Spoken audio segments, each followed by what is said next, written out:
Who knew that a simple African American woman named Rosa Parks would be remembered 61 years later as one of the most heroic women in American history for refusing to give up her seat on a bus to a white man? She took a stand for what she believed in, but instead of standing, she just stayed seated. On December 1st, 1955, 42-year-old Rosa Parks was on her way home from a long day's work. She boarded bus 2857 on the Cleveland Avenue line, expecting a smooth ride home. As she rode home, she reviewed her day's work and made a plan for the rest of her evening, and she surely wasn't planning to have a white man enter the bus and need a seat.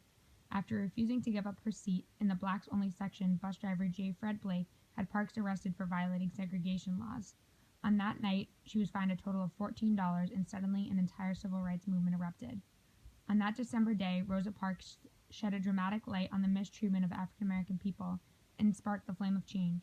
She focused the apparent hatred of the bus drivers in Montgomery, taking advantage of the system set in place on how African Americans had to enter, pay, and then re-enter at the back of the bus.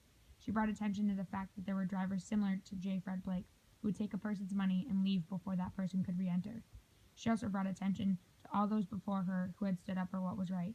For example, 15-year-old Claudette, who had also been arrested for not giving up her seat on a bus. She showed that you could take their money, treat them poorly, but it would not suppress their determination for change.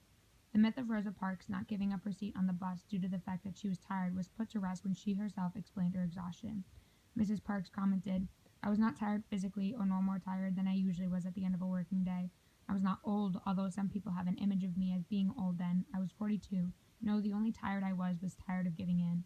For so many years she had kept quiet about the things that bothered her, but her anger continued to boil until it got so hot that she no longer could keep quiet, and she knew she needed to take action.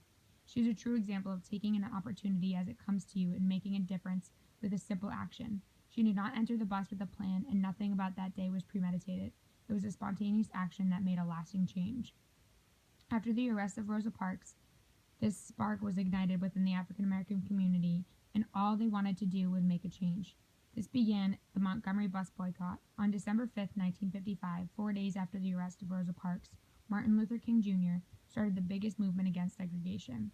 40,000 African Americans refused to use public transportation in the city of Montgomery. The boycott was promoted in churches, newspapers, and front-page articles. People came together to provide carpools, taxicabs lowered their fees to 10 cents, which was the equivalent to a bus fare. This boycott hit the city hard due to the fact that 75% of the bus riders were in fact African American. That 75% of people that did not bring in 10-cent fares caused a huge decline in the profit of the bus company. The 380-day boycott originally began for the purpose of gaining respect, ended in a Supreme Court decision made on December 21st, 1956 that made segregation within buses illegal. The day after the Supreme Court decision, the buses were integrated, but the people of Montgomery were not. Whites who had always supported segregation were angry and violent and gave these African Americans a run for their money. Danielle McGuire, a civil rights author, wrote, "The Montgomery bus boycott was the baptism, not the birth of that struggle." This quote symbolizes the continued struggle African Americans faced. The boycott was only a small part of the change that was made, but these people were still disrespected, and they still were arrested for attempting to make a change. Rosa Parks was once arrested January 1st, 1956, and was charged by the grand jury for violating state laws against boycotting. Yet these people weren't promoting a violent boycott. They were practicing peace and promoting a nonviolent way to create change. Again, author Danielle McGuire understood the wants and needs of African Americans, and she believed that this boycott was only part of the change these people would one day make.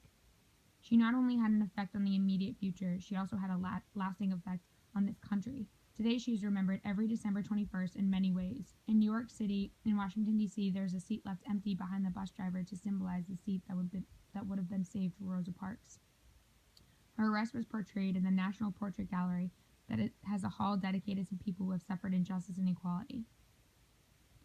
Her portrait portrays her being dragged off the bus by two white policemen who are arresting her.